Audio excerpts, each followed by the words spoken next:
নমস্কার, স্বাগত জানাচ্ছি আপনাদের সোশ্যাল বাংলায়। সাথে রয়েছি আমি সুজাতা। টিটিএডিসির ভোট এবং এই ভোটকে কেন্দ্র করে গোটা রাজ্যে রাজনৈতিক সরগরম এবং তারই মধ্যে প্রচার প্রসারের কাজ একেবারেই তুঙ্গে রয়েছে। আজ সেই প্রচার প্রসারের কাজ করতে আসা একজন প্রার্থী, যিনি ওনার নির্দিষ্ট এলাকায় প্রচারে যাচ্ছেন, বাড়ি বাড়ি প্রচারে যাচ্ছেন, দলীয় কাজ তিনি দেখছেন। আমরা কথা বলে নেব সেই বিষয়গুলি নিয়ে। আমাদের সাথে রয়েছেন ইতিমধ্যেই 15 যে জিরানিয়া এসটি সংরক্ষিত যে এডিসির জেনারেল সিট রয়েছে, কনস্টিটুয়েন্সি রয়েছে, সেখান থেকে তিপ্রামথা মনোনীত যিনি প্রার্থী রয়েছেন জগদীশ দেববর্মা মহোদয়, তিনি আমাদের সাথে রয়েছেন। প্রথমে অনেক অনেক স্বাগত জানাচ্ছি সোশ্যাল বাংলার পক্ষ থেকে।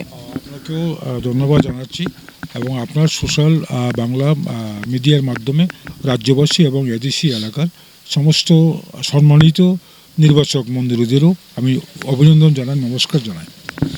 এই যে বাড়ি বাড়ি প্রচার শুরু হয়েছে, এখন আপনার যে কনস্টিটুয়েন্সি সেখানে আপনি যাচ্ছেন, প্রচার করছেন, মানুষের সাথে দেখা করছেন, মানুষ কি বলছে এই 5 বছরের আপনাদের কাজের পর? এখন মানুষ কতটা সন্তুষ্ট? আমি বিশেষ করে এই অঞ্চলের সঙ্গে দীর্ঘ 50 বছর ধরে সবার সঙ্গে একটা সম্পর্ক রয়েছে। আমি প্রথম এই এলাকা থেকে নির্বাচিত হই 1985 সালে, প্রথম 6ষ্ঠ তফসিল স্বশাসিত জেলা পরিষদের সময়। সেই দিন থেকে, সেই সময় থেকে এখন অবধি আমার সঙ্গে এলাকার পাহাড়ি, বাঙালি, মুসলিম সমস্ত অংশের মানুষ একটা আলাদা সম্পর্ক তৈরি হয়ে গেছে। এবং গতকালকে আমরা মনোনয়নপত্র দাখিল করলাম, আজকে আমাদের মনোনয়নপত্র স্ক্রুটিনি হলো এবং অ্যাকসেপ্টেড হয়েছে। এবং আজকে মান্দাইয়ে প্রোগ্রাম করে এখানে এসে কোয়ার্টারে যাওয়ার পথে আমার তিপ্রামথা দলীয় পার্টি অফিসের সামনে বসেছিলাম, সে সময় আপনারা আছেন। দারুণ সাড়া পাচ্ছে। এবং এই যে আমরা কিছুদিন ধরেই দেখতে পাচ্ছি যে অন্যান্য রাজনৈতিক দলগুলি প্রার্থীর নাম ঘোষণা করলেও মথা, বিজেপি তারা ঘোষণা করেনি এবং একটা উচ্চ পর্যায়ের বৈঠক হয়েছিল। গ্রাউন্ড জিরো থেকে আপনাদের কর্মীরা বলছিলেন যে মথা বিজেপির সাথে যাতে অ্যালায়েন্স না করে। এই যে অ্যালায়েন্সটা হলো না, তাতে কি মথার ভালো হলো নাকি সেখানে বিপরীত কোনো আশঙ্কা রয়েছে? মথার একদম 100% ভালোই হলো এবং মথার তার নিজস্ব রাজনীতি এজেন্ডা রয়েছে। তার এজেন্ডা যদি কোনো দলই একটা পূরণের কোনো আগাম একটা প্রচেষ্টা না নেয় বা একটা আশ্বাস না দেয়, তাহলে পরে শুধু সিট শেয়ারিংয়েই মথার লক্ষ্য উদ্দেশ্য নয়। আমরা আমাদের একটা নিজস্ব রাজনীতি কর্মসূচি নিয়ে পাহাড়ে রাজনীতি করছি, পাহাড়ে মানুষকে সঙ্গে নিয়ে, পাহাড়ি, বাঙালি, মুসলিম, মণিপুরি সকল অংশের মানুষকে নিয়ে আমরা আন্দোলন সংগঠিত করছি। যেহেতু ইস্যুভিত্তিক আঞ্চলিক দল, আমাদের ইস্যুগুলা বর্তমান বিজেপি দল অথবা বর্তমান কেন্দ্রের বিজেপি সরকার এটা আন্তরিকভাবে এগুলির নির্বাচনের আগে একটা সমাধানের কোনো প্রচেষ্টা না নিলে পরে আমাদের মধ্যে সমঝোতা না হয় শ্রেয়। এবং আমরা দেখলাম যে আপনাদের দলের তরফ থেকে বেশ কিছু নেতৃত্বরা, আপনাদের জয়ী এমডিসিরা, তারা বিজেপিতে যোগ দেন, তার কিছু ঘন্টার মধ্যে বিজেপির তরফ থেকে তারা মনোনীত হন। তো সে বিষয়টাকে কিভাবে দেখছেন আপনি? দেখুন, পালা বদল, দল বদল ভারতবর্ষে নতুন কিছু নয়। এটা আমরা আগেও দেখেছি, এখনও দেখছি, আগামী দিনও হবে। যারা দল ত্যাগ করে অন্য দলে যোগদান করে, অন্য দলের মনোনয়ন নিয়ে আসন্ন এডিসি নির্বাচনে প্রার্থীর উদ্দেশ্যে এরা প্রার্থীও পেয়েছেন, ওরা নমিনেশনও দিয়েছেন, সেটা জনগণ বিচার করবে। যে ব্যক্তি 5 বছর আগে মানুষকে কথা দিয়েছিল এডিসির উন্নয়ন, তারপরে ভূমিপুত্র জনজাতিদের তাদের অধিকার স্বার্থে আন্দোলন করব, আজকে দেখা যাচ্ছে সার্বিক স্বার্থের চাইতে ব্যক্তি স্বার্থতেই তারা বেশি করে প্রাধান্য দিয়ে এভাবে পালাবদল করছে। এতে আমি আশা করব দীর্ঘদিনের রাজনীতির অভিজ্ঞতায় সাধারণ মানুষ, নির্বাচক মণ্ডলীরা তাদেরকে প্রত্যাখ্যান করবে।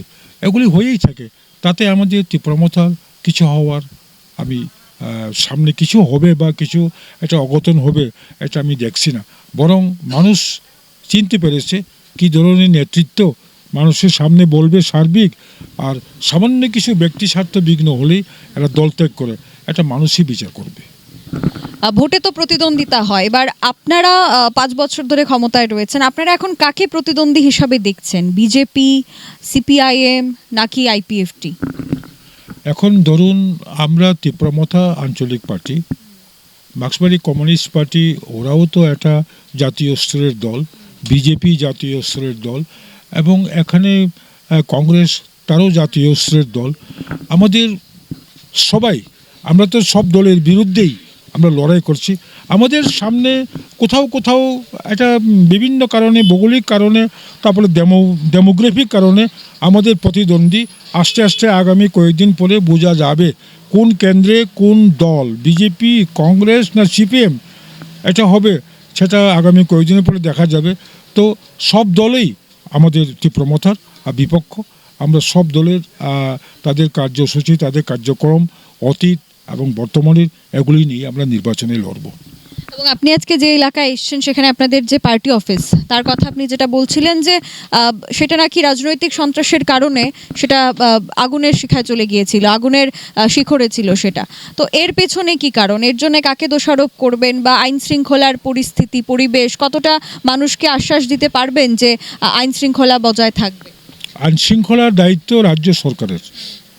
ল অ্যান্ড অর্ডার টোটালি রাজ্য সরকার দেখে, এবং এটা বিগত 2-3 মাস আগে সরাসরি বিজেপির দুষ্কৃতকারীরাই রাত্র 2টা-2:30টার সময় আমাদের পার্টি অফিসে আগুন লাগিয়ে দেওয়া হয়েছিল, এবং আমরা নাম দাম সব ঠিকানা দিয়ে স্থানীয় থানা, পিএসএ, রাধাপুর পিএসএ আমরা এফআইআর করেছি। এর কোনো বিহিত ব্যবস্থা নেই, এবং যদি কোনো কারণে আইন শৃঙ্খলা বিঘ্ন ঘটে, এটা রাজ্য সরকারের দায়ী নিতে হবে। গতকালকেই বা মনোনয়নের সময় দেখা গেছে বেশ কিছু জায়গায় মথা বিজেপির সংঘর্ষ, তো সেটা কতটা সঠিক? কারণ বিজেপির পক্ষ থেকে আপনাদের বিরুদ্ধে অভিযোগ করা হয়েছে। দেখুন, অভিযোগ পাল্টা অভিযোগ এগুলি হয়েই থাকে। আপনারা যারা নিরপেক্ষ আছেন, আপনারা অনেক সময় জানেন, তারপরেও হয়তোবা বিভিন্ন কারণে সেগুলি আপনারা বহিঃপ্রকাশ করেননি। তবে স্থানীয়ভাবে আমরা খোঁজখবর নিয়েছি, কোথাও কোথাও তীব্রমথার একটা মিছিলের মাঝে একটা গাড়ি ঢুকেছে, সেটাকে স্বাভাবিকভাবে কর্মীদের বুঝিয়ে সুঝিয়ে তাদের মিছিল লাইন থেকে বেরিয়ে নেওয়া হয়েছে। আর শান্তির বাজারে দেখেছি একটা বিজেপির একটা মিছিলে তীব্রমথার একটা গাড়ি হয়তো ঢুকেই গেছে, কিন্তু তারপরে গাড়ি ঢুকলে পরে সব তো আর উচ্ছৃঙ্খল নয়। যারা দলীয় নেতৃত্ব দিচ্ছে তারা বুঝিয়ে সুঝিয়ে গাড়িগুলোকে অন্য পথে গড়িয়ে দেওয়া উচিত ছিল, কিন্তু অ্যালোপ্যাথিভাবে এইভাবে একটা হুজুগের মাঝে একটা অঘটন ঘটানো হয়েছে। এটা সম্পূর্ণ বড় দল যারা আছে, যারা আইন শৃঙ্খলার দায়িত্বে আছে, আমি বিজেপিকেই দায়ী করব। 28টা আসনে নির্বাচন, এবং কি আশা রাখছেন যে গত নির্বাচন থেকে বেশি সংখ্যক আসন মথা পাবে? 28-এ কতটা আসন আপনারা পেতে পারেন বলে আশাবাদী? আমরা সংখ্যাগরিষ্ঠতা পাবো, এটা একদম পরিষ্কার।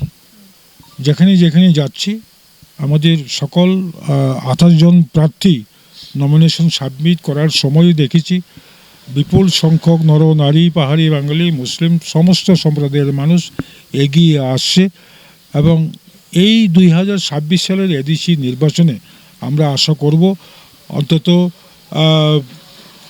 2/3 21 থেকে 24টা আসনে, আমি 28 থেকে 30টা বলবো না, 28-28 বলবো না, এটা সম্ভব হয় যদি নির্বাচক মণ্ডলীরা যার যার রাজনীতির কর্মসূচিকে লক্ষ্য করে নির্বাচিত তারা নির্বাচনে ভোটাধিকার প্রয়োগ করে। তবে আমাদের বিশ্বাস আমরা সংখ্যাগরিষ্ঠতা পাব, বিগত দিনের চাইতে আরও বেশি সংখ্যক সিট নিয়ে আগামী এডিসি নির্বাচনে তীব্রমথা জয়ী হবে। অসংখ্য ধন্যবাদ আপনাকে আমাদেরকে গুরুত্বপূর্ণ সময় দেওয়ার জন্য। একেবারেই এডিসি নির্বাচনের প্রাক মুহূর্তে যেখানে প্রচার একেবারেই তুঙ্গে, সেখানে বিভিন্ন এলাকায় বিভিন্ন যারা মনোনীত প্রার্থীরা রয়েছেন তারা চেষ্টা চালিয়ে যাচ্ছেন একেবারে জোর কদমে তাদের প্রচার সেরে নিতে। আমরা সরাসরি ছিলাম, কথা বললাম তীব্রমথা মনোনীত প্রার্থী জগদীশ দেববর্মা, যিনি রয়েছেন আমাদের সাথে। বিশেষ কিছু আলোচনা, বিশেষ কিছু তথ্য আপনাদের সামনে তুলে ধরলাম। এখনকার মতো বিদায় নেব, আপনাকেও ধন্যবাদ জানাচ্ছি। ধন্যবাদ জানাবো আমাদের দর্শক বন্ধুদের। ক্যামেরায় অলোকের সাথে আমি সুজাতা, দা সোশ্যাল বাংলা। যান্ত্রিক শহরের কোলাহল ছেড়ে প্রকৃতির কোলে কিছু মুহূর্ত কি খুঁজছেন? তাহলে মজু রিসর্টে আপনাদের স্বাগত। আপনার স্বপ্নের ছুটি এখানে বাস্তবে রূপ নেয়। যেখানে আপনারা পাবেন আরামদায়ক রুম, মনের মতো খাবার আর প্রকৃতির শান্ত পরিবেশ। প্রিয়জনদের সাথে সময় কাটান বা নিজে হারিয়ে যান শান্তির খোঁজে। ছুটি কাটানোর জন্যে রয়েছে মনোরম পরিবেশ। তাছাড়াও থাকছে আরামদায়ক রুম, মনের মতো খাবার জায়গা, তাছাড়াও রেস্টুরেন্টের সুবিধা। আমাদের এখানে রয়েছে যে কোনো অনুষ্ঠানে প্রি বুকিং করে নেওয়ার সুবিধে। তাই আজই শান্ত পরিবেশ খুঁজে নেওয়ার জন্য চলে আসুন মসু রিসর্টে।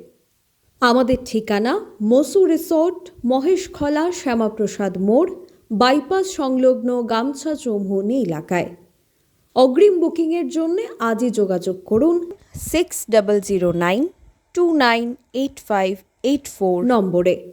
বিশেষ দ্রষ্টব্য 7005905881 নম্বরটি বন্ধ রয়েছে, তাই নতুন দেওয়া নম্বরেই আপনারা বুকিং করে নিতে পারেন।